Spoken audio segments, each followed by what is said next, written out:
જી sir, આજની બેઠકને લઈને આજે કામરેજ તાલુકા પંચાયત જિલ્લા પંચાયતના સદસ્ય અધ્યક્ષ અમારા જિલ્લા પંચાયતના શ્રી સમીરભાઈ મોદી અને તાલુકા પંચાયતના અધ્યક્ષ કૌશલભાઈ સાથે મળીને કામરેજના DGVCL, ડ્રેનેજ, પાણી, RNB, સ્ટેટ અને પંચાયત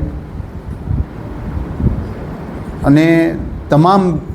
વિકાસના કામો બાબતના જ્યાં જ્યાં પ્રશ્ન હતા, જ્યાં જ્યાં બાકી છે, જ્યાં અધૂરા કામ છે, એમને સ્પીડ આપવા માટે, નવા કામો મંજૂર કરવા માટે, કામરેજના જે ગામોમાં ગેસ સુવિધા આપી રહ્યા છે એમાં વધુ કેટલી ગેસની સુવિધા આપી શકાય તે, હેલ્થ બાબતના PSC CSC સેન્ટરની તમામ પ્રકારની માહિતી અને પ્રશ્નો, આ બધું જ ડીપમાં ચર્ચા કરીને નેશનલ હાઈવેની એજન્સી સાથે પણ મળીને તમામ પ્રશ્ન સોલ્યુશન કરવાની, અધૂરા કામ પૂર્ણ કરવાની મિટિંગ હતી અને જે તંદુરસ્તપણે ચર્ચા થઈ. અધિકારીઓને, તમામ એજન્સીના અધિકારીઓને સૂચના આપવામાં આવી છે જલ્દમાં જલ્દી કામ પૂર્ણ થાય અને ચોમાસા પહેલાંના જે કામો છે, ગટર પાણી માટે રોડ ખોદાયેલા હોય એ જલ્દી પૂર્ણ કરી એમને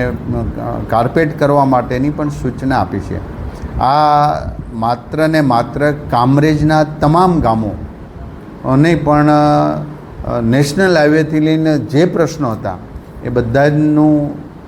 રિપેરિંગ અને પૂર્ણ કરવા માટેની સૂચના આપવાની છે અને એનું અમલીકરણ થાય એ માટે અત્યારે સ્પોટ વિઝિટ, સ્થળ વિઝિટ માટે પણ તમામ એજન્સીના અધિકારીને જે તે પ્રશ્ન હતો એ સોલ્યુશન કરવા માટે સ્થળ પર પણ મોકલવામાં આવ્યા છે.